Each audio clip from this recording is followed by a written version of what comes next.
Welcome to the Beacon of Hope podcast. This is Pastor Manny, and returning to our formatting of having the majority of the podcast be brief, often hopeful, always helpful, and sometimes convicting Bible thoughts and truths for you. I want to give you a thought this morning out of Proverbs chapter 1, a familiar passage beginning in verse 10. I want to give you some thoughts with it here. It says in Proverbs chapter 1, verse 10, "My son, if sinners entice thee, consent thou not.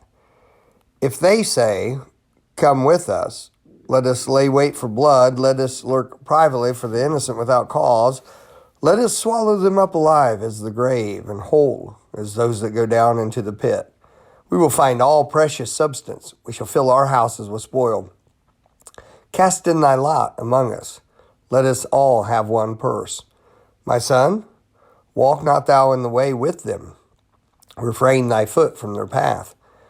For their feet run to evil, and make haste to shed blood. Surely in vain the net is spread in the sight of any bird. And they lay wait for their own blood. They lurk privately for their own lives. So are the ways of every one that is greedy of gain, which taketh away the life of the owners thereof." It's interesting, just this sequence of thoughts with this, and actually in my private devotions this morning, in verse 10, it says, "My son, if sinners entice thee, consent thou not." And first thing that we would give to sinners, which by definition is those who are given over to sin, those whose predominant feature is sin. This is not the person who is seeking to live righteously and yet makes a sinful decision. And it grieves them, and they repent and return from that back to their way of right.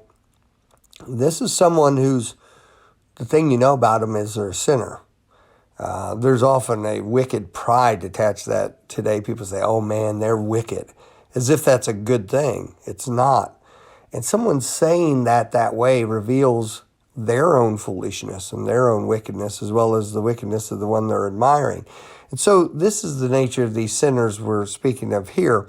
My son, if sinners entice thee, they're trying to allure. If they entice thee, consent thou not. Here's the sequence of things. First of all, it's a giving of consent. I guess I would entitle this particular thought, what do you give sinners? First, you give them your consent. You go along with them. No person can make you sin. You sin.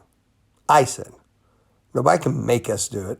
You can't ever say, well, they made me do that. No, they didn't. They may have distressed you. They may have put you in a place of vulnerability. But you and I make the decision whether to do right or sin. And so the first thing we give them is consent. We agree with them. We agree to go along with them. My mom saved me from so much trouble. And it was with something she's taught, and just in passing, she would say, son, only sheep follow a crowd. Now, I'm glad to be one of the Lord's sheep, but that's not what she was talking about. She was talking about those who cannot think properly and those who are very weak in their character and in their mind. Only sheep follow a crowd. And that little thing kept me out of a lot of trouble, especially before I knew the Lord and had the Bible in my life. I didn't even know that there was this verse in the Bible back then. I didn't know any verses in the Bible back then. But she would say, not only sheep follow a crowd. And so I started to say instinctively, but I guess because of that good teaching, if I saw a crowd, if a group was getting together to do something, or there was the popular way of doing something that seemed like it was a bit out of the way when I was in school and such, I would go directly against it because it was what the crowd was doing. And it wasn't the idea of trying to be a nonconformist. I didn't even think that way. It was this thing my mom had taught me, and it had given me a bit of wisdom on, which was only sheep follow a crowd. Well, here's a verse in the Bible I found out about that. It said, clear back in Exodus, God warned his people and said, thou shalt not raise a false report. I wonder if that would still be God's heart about things today. I wonder if the God of Exodus would still be the living God today. And I'm wondering if God didn't like a false report raised back then, if anything about God has changed, or if he still wouldn't like a false report today. Oh, and I wonder further if it would make any difference to him whether that false report was verbal or if we did it over some sort of social media. Maybe if God hasn't changed, maybe if what he likes and dislikes hasn't changed, maybe the form or the media in which we would do that thing wouldn't make any difference. Just a thought, throwing in a little extra there. Thou shalt not raise a false report. Put not thine hand unto the wicked to be an unrighteous witness. Then here's the verse. Thou shalt not follow a multitude to do evil. Neither shalt thou speak in a cause to decline after many, to wrest judgment. Didn't even know that was there.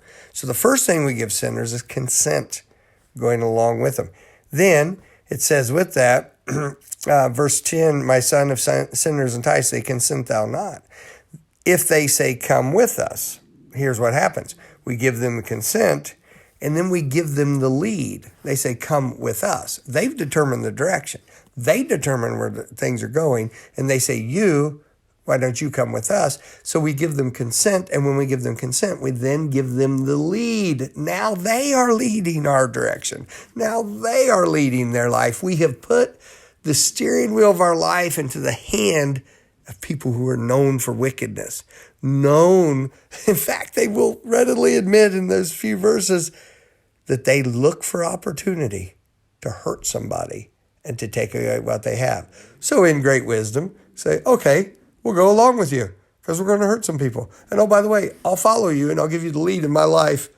And what I know about you is that you damage everybody you can get a hold of. Well, that's ignorant. So the first thing we give is consent. The second thing we give is the lead of our life. And then verse 14 says, cast in thy lot among us. Then we give them our future. The term of casting in your lot is the idea of where we end up, you'll end up. What we have, you'll have. And here, the sinners are enticing by saying, we're going to get rich and we'll let you have a part of that.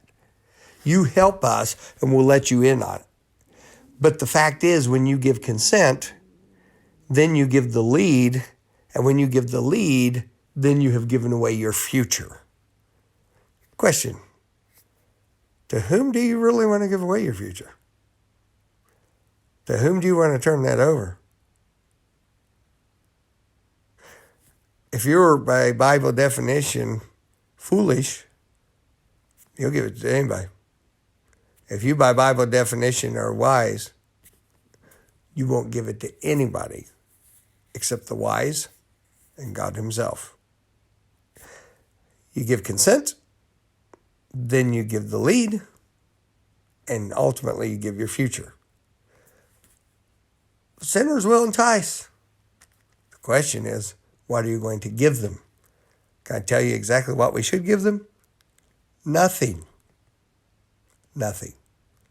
As far as fellowship. Give them the gospel and leave it at that. Think on these things, and may you have a very blessed day.